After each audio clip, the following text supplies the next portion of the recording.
लोकभावना समजून न घेता पब्लिक क्राय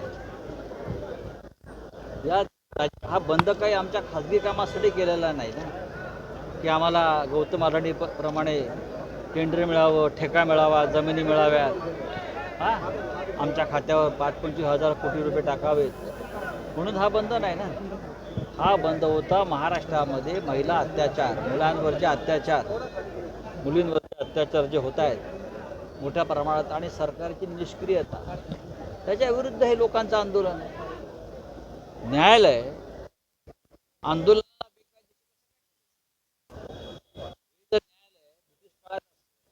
तर आमची चलेजावची चळवळ सुद्धा त्यांनी बेकायदेशीर ठरवली असती, स्वातंत्र्य संग्राम बेकायदेशीर ठरवला असता.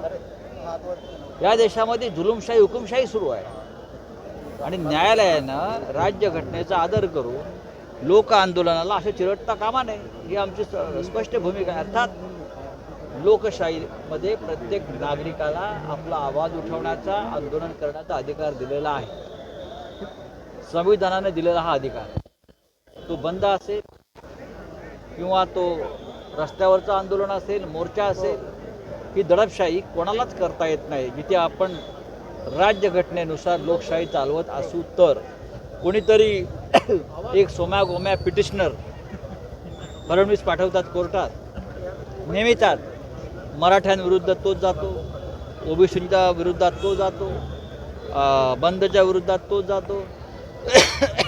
एक पिटिशनर त्याने पाळून ठेवलेला आहे. तो पिटिशनर जातो आणि न्यायालय निर्णय देत आहे. सरकार बेकायदेशीर आहे त्याच्यावर कोणी निर्णय देत नाही.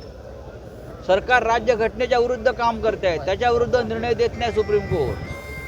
पण बेकायदेशीर सरकार कोर्टात जात आहे आणि जनतेचं आंदोलन चिरडण्यासाठी याचिका दाखल करते, त्यावर मात्र तात्काळ निर्णय दिला जातो. शरद पवारांनी आवाहन केलं आहे की शरद पवार म्हणतात की भारतीय न्यायव्यवस्था संविधान मागे घ्यावा, असं आवाहन शरद पवारांनी केलं. ठीक आहे, हे जनता ठरवेल. हा बंद उत्स्फूर्त आहे आणि जनतेच्या लोकभावना पाहून आम्ही त्या बंदला पाठिंबा दिला. आता जनतेने ठरवायचा उद्या. हा काय कोणाच्या खाजगी कार्यासाठी हा बंद नाही आहे. हा या राज्यातल्या लेकी सुनांच्या संरक्षणासाठी हा बंद आहे. सर क्या कहना चाहेंगे, कल की जो बंदी है कहाँ जो बलात्कार हुआ है वो क्या पॉलिटिशियन है क्या? सरकार के खिलाफ एक पब्लिक क्राई है और लोकतंत्र में हमारे संविधान में हमको अधिकार दिया है कि आप आंदोलन कर सकते हो, आपकी आवाज़ उठा सकते हो अन्याय के खिलाफ. और इस प्रकार से अगर न्यायालय निर्णय देते रहे तो मुझे लगता है देश की लोकतंत्र खत्म हो जाएगा. कहीं मोदी का ये केंद्र की तरफ से ये दबाव तो नहीं है? अभी देखेंगे, मोदी जी कल जलगांव में आने वाले हैं, उनको पूछ लेना ये सवाल.